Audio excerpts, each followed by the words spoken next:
name is Nelson G. Mitchell Jr.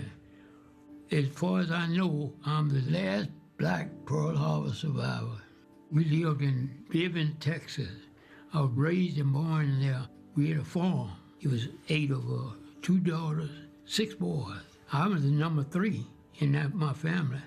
The driving force behind him joining the Navy was that the money that he would make a big difference for the rest of the family. We only got $21 a month. The insurance was $1.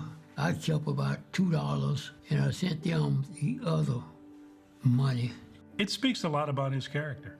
He put his family and their well-being above his own.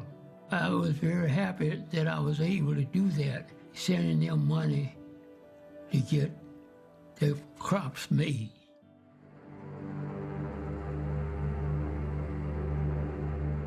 I was 20 years old at Pearl Harbor. I was on the Jarvis 393. We didn't know what was happening because the ship was shaking that Sunday morning. I had my skippers on, and I said, well, let me go up and see what's happening. Panic. People were scrambling, trying to get back to the station. I didn't have a gunner station to go to because it just had come on the ship. And so he told me, he said, well, what you do is see what the officer wants on the bridge.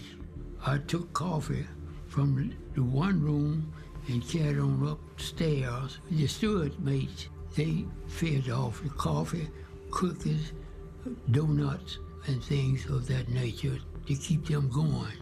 And also, if someone's injured or something, what I did was I tried to take care of them and to give them some water or something. I did all I could to help out at Pearl Harbor.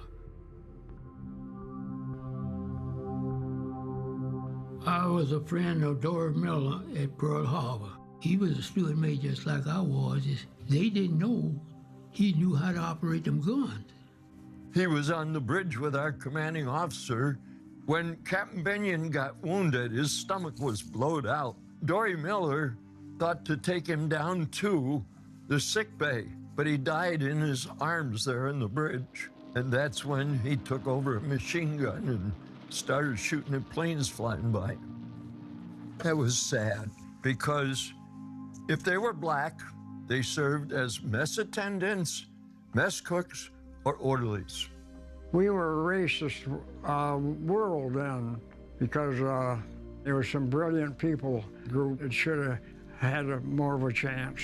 Blacks could not do certain things. That was against the law.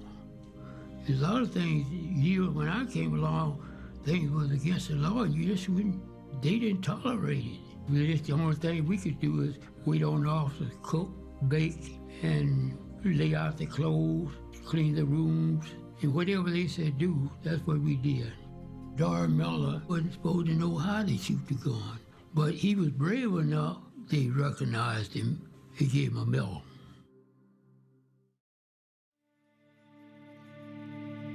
In my naval career, I think I was on about 8 different ships. I put 8 years in there. Sometimes I was treated well, and sometimes I was not. He had a lot of obstacles to overcome, yet he did not let those obstacles stand in his way. He always looked at the bigger picture. Blacks in the Navy today has a glorious time. In fact, it's changed all over. Well, this past December 7th, we were in Pearl Harbor. 2 black rear admirals approached my father. They came over and they shook his hand, and they told him just how much it meant to them that he had paved the way for them to be the success that they are today. I think some of the things that I've done in there has been a contributing factor for my children. If they see what I've done, they can really do much better. He paved the way for me.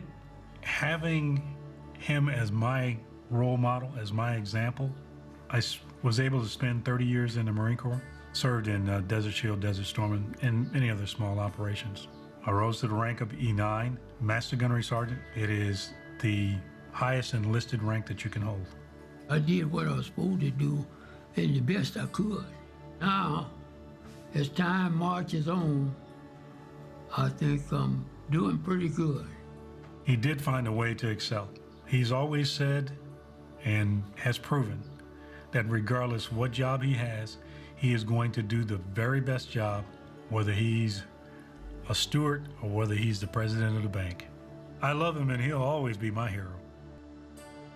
But regardless of where you live, how you live, do the very best you can with what you can, when you can.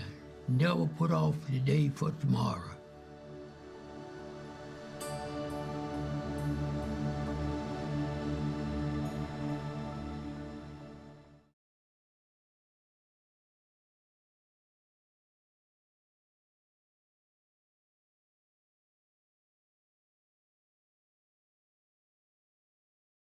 USS Enterprise had proven her steel at the Battle of Midway.